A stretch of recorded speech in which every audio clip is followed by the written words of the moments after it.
विवेक जी, राधे राधे। स्वामी जी, स्वामी जी, कहा जाता है कि आत्महत्या और अकाल मृत्यु वाले लोग को मुक्ति नहीं मिलती और आत्मा भटकती रहती है। महाराज जी, मेरा प्रश्न है कि अगर ऐसा है तो परिवार के लोग उस आत्मा की शांति और मुक्ति मिले उसको, उसके लिए हमें क्या करना चाहिए? श्रीमद् भागवत का सप्ताह पारायण, भगवान नाम कीर्तन, साधु समाज को भोज भंडारा और ये सारे पुण्य उस जीवात्मा को दे दिए जाएं तो जीवन मुक्तता की तरफ आगे बढ़ेगा।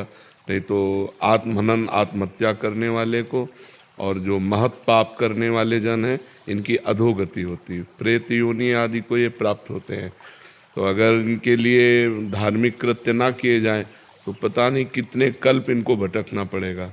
इसलिए परिवार वालों को चाहिए कि धर्म ग्रंथों का पाठ रखवावें, धर्म ग्रंथों का गायन करवावें, साधु समाज की सेवा करें, भगवान नाम जप करके उस जीवात्मा को दे तो उसके फल के रूप में वो फिर अपने पाप से मुक्त होकर के आगामी योनियों को प्राप्त हो जाएगा। तो ये करना चाहिए, श्रीमद् भागवत का पाठ कराना चाहिए। श्रीमद् भागवत में महात्मा में आता है कि एक धुंधकारी नाम का आदमी जो था वो बड़ा पापी था, कई वैश्याओं से संसर्ग करता था, हिंसा करता था, चोरी करता था। तो एक दिन वो कहीं राज खजाने से चोरी करके लाया तो वैश्याओं ने सोचा कि अगर हम इसको मारती नहीं हैं तो एक दिन राज कर्मचारी सब धन पकड़ के ले जाएंगे, हमको भी पकड़ के ले जाएंगे और ये मारा जाएगा तो मारा जाना निश्चित है। तो उन पांचों वैश्याओं ने उसे बांध दिया सोते हुए और उसके मुख में आग के अंगारे रखे, फिर भी नहीं मरा तो गला घोट करके किसी तरह उसको मारा। तो वो अधोगति को प्राप्त होकर प्रेत योनि को प्राप्त हुआ, भयंकर प्रेत। तो उनके एक भाई थे गोकर्ण जी, बड़ी कथा है। तो गोकर्ण जी तीर्थ यात्रा करके आए हुए थे, घर में शयन कर रहे थे तो कभी भेड़ा बन जाता, कभी सिंह बन जाता, कभी इंद्र बन जाता। तो उनका ये विपरीत दशा को प्राप्त हुआ, कोई देव तो है नहीं, ये प्रेत है। तब पूछा तुम कौन हो? तो उसकी बोलने की सामर्थ्य नहीं थी।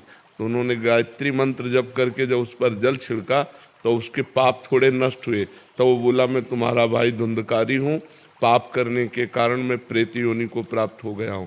तो उनका तुम्हारे लिए तो मैंने पिंडदान किया है। बोले उससे मेरा कल्याण होने वाला नहीं। तब गोकर्ण जी ने भगवान सूर्य से पूछा तो भगवान सूर्य ने श्रीमद् भागवत महापुराण बताया।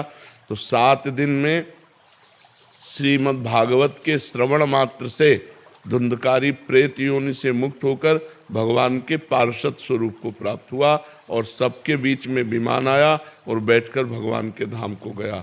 तो जो अधोगति को प्राप्त जीव हैं उनके कल्याण के लिए श्रीमद् भागवत, भगवान नाम कीर्तन, साधु सेवा, नाम जप ये करके उसको प्रदान किया जाए तो उसका कल्याण निश्चित हो जाएगा, निश्चित। मीत राव जी, श्री राधा वल्लभ श्री हरिवंश महाराज जी, आपके चरणों में कोटि कोटि प्रणाम।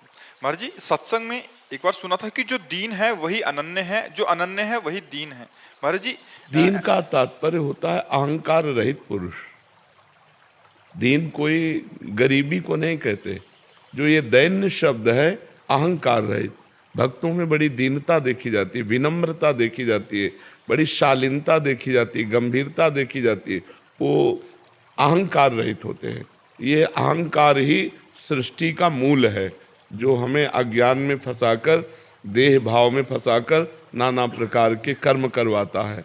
संस्कृति मूल शूल प्रदनाना सकल शोकदायक अभिमाना, ये समस्त दुखों को देने वाला अभिमान। जैसे मैं पुरुष हूँ, मैं धनवान हूँ, मैं विद्वान हूँ, मैं कुलवान हूँ, बहुत प्रकार का अभिमान होता है। ये अभिमान ही दुख देने वाला है। अगर ये अभिमान भगवान की कृपा से नष्ट हो जाए तो उस स्थिति का नाम दैन्य है।